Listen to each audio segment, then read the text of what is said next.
The Batman starring Robert Pattinson is finally out in theatres, and I managed to see it last night. And I've been pretty psyched for this film for the last couple years since it's been announced, and so super excited, a little bit nervous. I thought the trailers looked awesome, was on board with Robert Pattinson's casting, and then finally saw it, and it literally met every expectation that I had for the film. Literally couldn't have been a better film if you tried. I cannot really think of a bad thing to say about the film, unfortunately. It was everything I wanted in a Batman film. It was, firstly, it was just a really, really awesome movie. Just as a movie, full stop, it was great. It was I would describe it was basically a crime drama, noir kind of film. Very moody, very dark. I heard someone say it's the darkest film since Dark City. It's visually, because it's at nighttime, and yeah, the whole film was at nighttime, which was really awesome.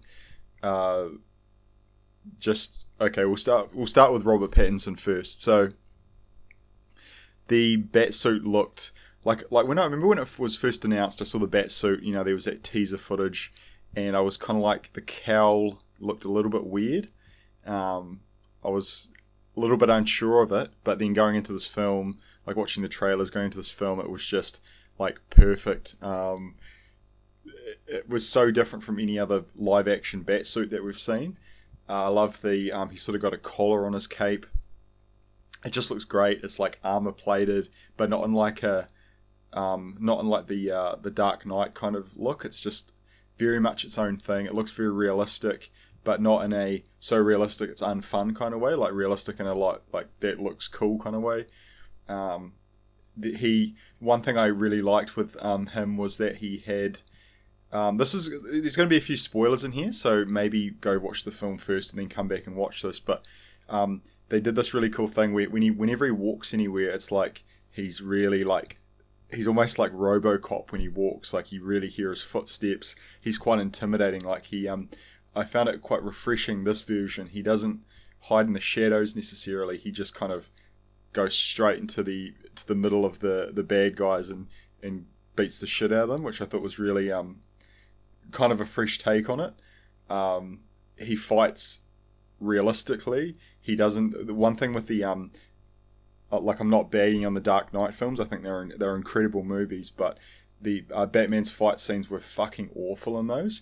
They made up this weird martial arts for him that he fought, which is literally the most useless and impractical fight style that's ever existed. It's about as useless as Wing Chun or something like that. But anyway, he literally just punches people in the face, and it's awesome. Another thing I really enjoyed about this film, this Batman version, was the fact that he wasn't the Ben Affleck style where he just goes in and mows everyone down. He did take a few hits. He could have died in quite a few places in the film, which made him more relatable. He was, in a way, he was more like the animated series Batman. I've never been a fan of in the comics recently. I think he's sort of become this kind of there's a joke about him having, if he has enough prep time, he can beat anyone, and I just find that kind of silly. I think he's much better when he's a bit more grounded, realistic. He doesn't have to be a super genius. He doesn't have to know every martial arts on the planet, which would be completely useless anyway in real life. But he was just grounded. He was just a dude who could beat the shit out of people. And it was okay. So that's that part of Batman I thought was great. There's actually quite a lot to talk about. What else? So the suit looked awesome. Robert Pattinson was excellent. He was very moody. He had a very deliberate. What's the word? He looked at people in a very deliberate way. Every movement was deliberate. He had a purpose. And it gave him kind of a real staunch sort of not creepy, but just he wasn't quite human. Maybe I'm not sure what the word is, but he was in control. Kind of like RoboCop, actually, I think. What else?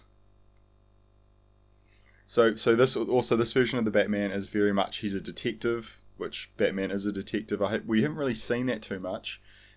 He's very much a loner. He is obsessed with being Batman.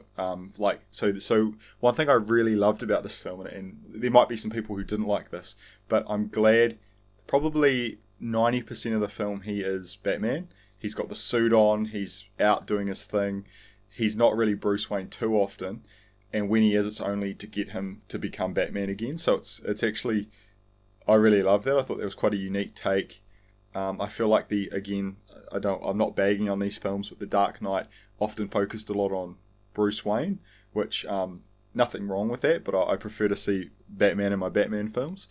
But yeah, so anyway, it's a detective movie. He's trying to solve these murders. The thing that I really liked about those was it was very much grounded. It didn't feel, and I don't necessarily mean this in a bad way, it felt like a movie it was cinematic. It looked like some actual thought went into it, and almost like I don't want to say an art house film. It's not an art house film, but like care had been taken with every shot. There was sort of like an interesting kind of things would sort of be out of focus and then slowly come into focus, or parts of the frame would be out of focus, and the lighting was very deliberate. So you had a lot of reds and blacks and blues and blacks and contrasting colours, very shadowy. A lot of like whenever it was zoomed in on Batman's face, it was kind of like looking up at him, sort of giving him making him look quite powerful. There was a lot of, everything felt deliberate. There was a lot of rain, atmosphere, which you don't tend to get from superhero films these days. There was very little CGI, hardly any, which was quite refreshing as well. Like comparing it to a lot of Marvel films, again, don't mean this in a bad way, but they're very much a CGI kind of like, they've pre-visualized everything beforehand, like on a computer, and then they've gone in and just done it. The director has to do fuck all, whereas this is like, it's very much a film, a movie. Everything looks nice. There's thought put into it. Everything is like, you couldn't just get any director to come and do that. Whereas with the Marvel films, the directors are interchangeable. Like, I don't even know who directed like the last 5 Marvel films, for instance. So anyway, that the music was incredible. You had a lot of I really liked the use of Nirvana in the film. I thought that was really like impactful. I thought Batman's theme song was really, it's going to be iconic basically. I know it's just new, but it was so like just used so well, so different from what we've heard before. Just really suited his character in this film. I really loved the Batman voice. He wasn't doing a weird. One thing I wasn't a massive fan on was with Ben Affleck, how he had that voice changer. Even though I loved the Ben Affleck Batman, this was perfect. He wasn't doing a silly growly voice. Even it was just a deeper voice of Robert Pattinson, which I thought was great. I also loved the fact that when Batman took off his cowl, he had the makeup on his eyes. It actually showed him putting it on, which in the other films they kind of like he takes his mask off and he doesn't have anything, which I don't know why they do that, but it just felt this was so realistic. The Riddler. Okay, so let's talk about the Riddler. So the Riddler was an actual, genuinely like intimidating villain in the fact that he actually killed people. He killed them in pretty nasty ways, like pretty like sick, twisted ways, very calculated, very he just seemed unhinged, but like realistic. Like that was why it was creepy, because you could imagine that someone exists like that who could do that. I really liked the way that he got his messages across. Like, so he did it through like the news would play clips that they found on the internet of him, which I thought was quite realistic. Like kind of like, I don't know, like message boards, like maybe like 4chan or 8chan or something like that. And he kind of got a little cult following via that, which I thought was an interesting and fairly realistic take. The mystery itself was a little average, but at the same time, like when you find out what the actual mystery was, you're kind of like, oh yeah, I kind of figured that. But at the same time, it was sort of still interesting how you got there. Like there was always, just when you think it's over at one point, and then the film just keeps going, and you're like, what? Like I thought it was done. It's you really get your money's worth out of this film. Another thing that I thought was fantastic was a lot of films these days, there's a lot of quick cuts with the action, so you get a lot of like shaky cam, or like the cuts are too quick, the camera's in too close, you can't really get a feel for the action. In this film, I think every single action shot, bar the end, but that was for a specific reason, was the camera was back, it was in place, you could see all the fighting choreographed well, maybe a single take, it looked like. Everything was just so like you could definitely see what was going on. Every hit, every whatever was very clear, which I thought was great. Because like I said, a lot of things like you can't quite see what's going on, and it's just really frustrating. Which I thought it was fantastic. Really well choreographed fights, very brutal, but not over the top. What else have we got? So Catwoman, I thought she was really good. I think Zoe Kravitz was excellent in the role. It's a shame, maybe her mask could have been cooler. It was just like a balaclava, but I think she really nailed the role. She was interesting. I thought they had a really great dynamic.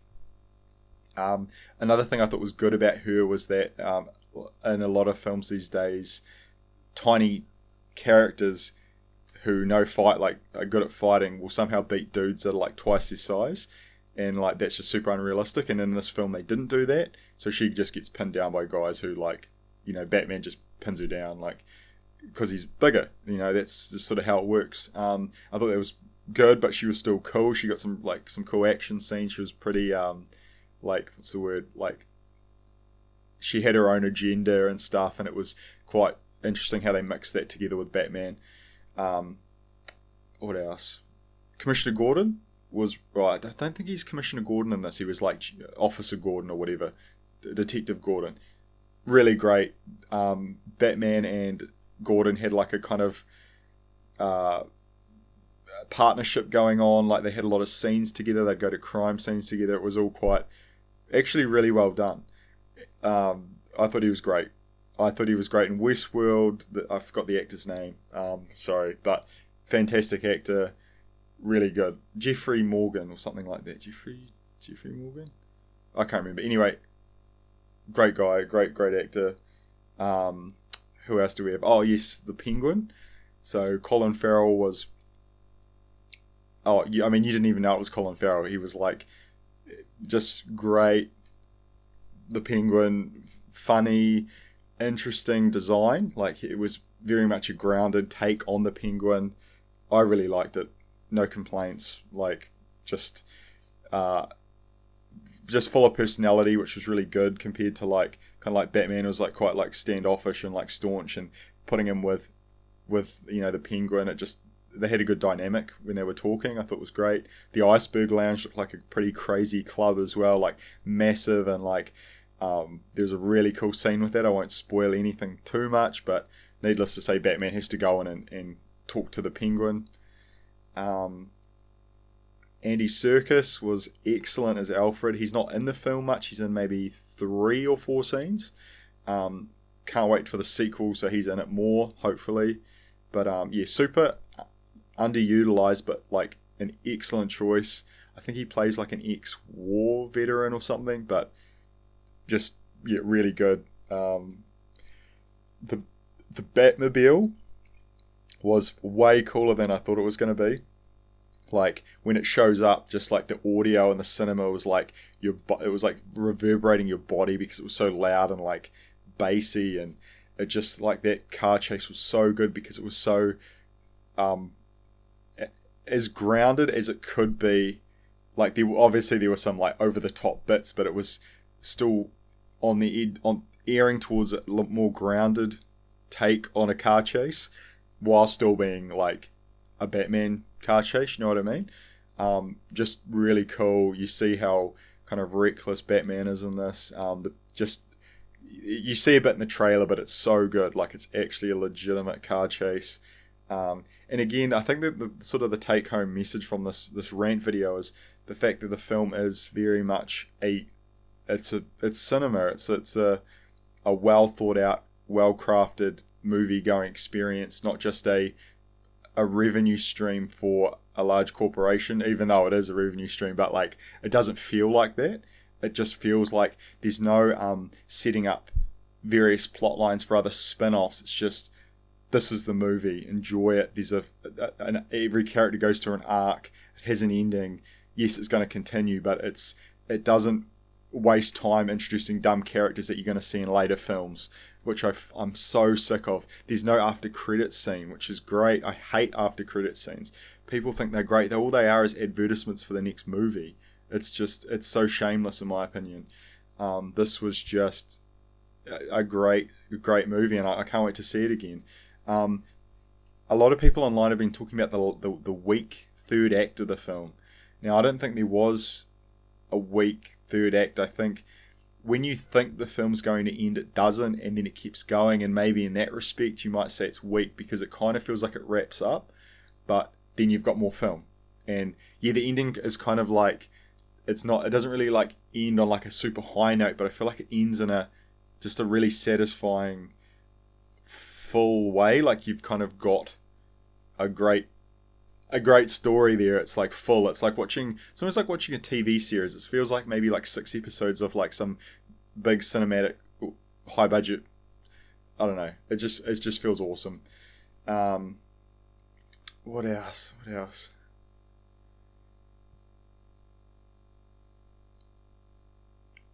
Yeah, just go see the film. It's everything that you want a Batman film to be. Robert Pattinson nails the role. There's nothing like, Gotham is just such a character in and of itself. It's gritty. There's no jokes thrown in for the sake of having a joke. It's just any kind of like levity in the film is kind of earned. It's just a really great film. I would say it's easily my favorite Batman, and I'm not just saying that because it's new. Like, I mean, that could change in like a year's time, but like, I know I was a big fan of like the Snyderverse and the Justice League, the Snyder Cut and stuff, and I still love that film. But now I'm like, after seeing the Batman, I'm like, sweet, let's just go with that. Like, it's so much better just doing its own thing. Batman works so much better on his own like gritty, realistic universe. Basically, I don't like him with Superman. I think they just leave the two apart. They don't add anything to each other. I think it's just best Batman realism. Have his own rogues gallery, do a realistic take. And yeah, sorry, it's a really long rant video. Hopefully, some of you made it to the end of it. Probably a lot of you clicked off after the first 30 seconds, but that's okay. So anyway, don't forget to like and subscribe. Comment below. Tell me what you think. Did you enjoy it? Do you think I'm wrong? Do you think I'm right? And yeah, thanks for watching, and I'll see you guys in the next video.